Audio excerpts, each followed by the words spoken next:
এসো।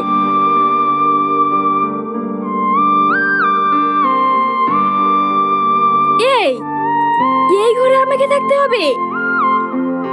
হ্যাঁ, কেন? ও মাই গড, এত দুর্গন্ধ! আমি এখানে থাকতে পারবো না। আর এটা কি? খাট নেই, চৌকি। এই চৌকিতে আমি শুতে পারবো না। বেশি কথা বাড়িও না, শুয়ে পড়ো। আজ থেকে তোমাকে এই ঘরে থাকতে হবে, আর এই চোখেতেই শুতে হবে।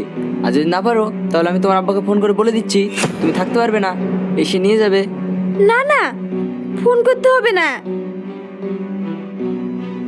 এখানে কি মানুষ বাস করতে পারে? কেন? আমাদেরকে দেখে কি গরু ছাগল মনে হচ্ছে?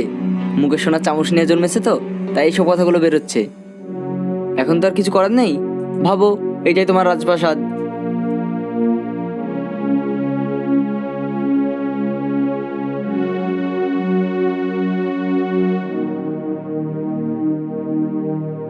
কি তুমি শুয়ে পড়ছো যে?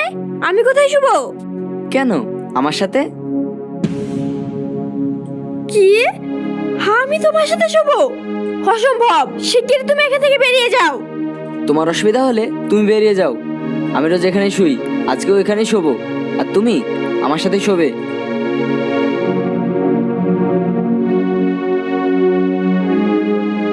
থাকো ভালো করে শুয়ে। শোনো, রাতের বেলায় কিন্তু বড় বড় চার পেয়ে শিয়াল আসে। আসো, আমাকে খেয়ে নে, ধরে নিয়ে যাক, তবু আমি তোমার সাথে শুবো না।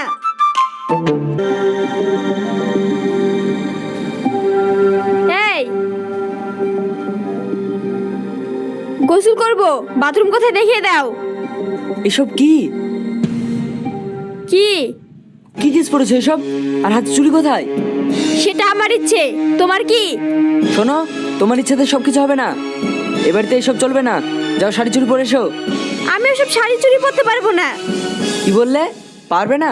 তোমার আব্বুকে ফোন করবো। না। এই দেখো, এবার ঠিক আছে? এবার ঠিক আছে। এবার বলো বাথরুম কোথায়? এসো, এই দেখো, এটা আমাদের বাথরুম। আমরা এখানে গোসল করি। এই খোলা জায়গায় আমি গোসল করব? বিয়ে করেছো, বাথরুম লাগবে জানো না? তাহলে এখন বুঝতে পারছো গরিব মানুষের জীবনটা কত। আমি আর মাছরাও এখানে গোসল করে নিও। গোসল করব না। তাহলে এমনি থাক।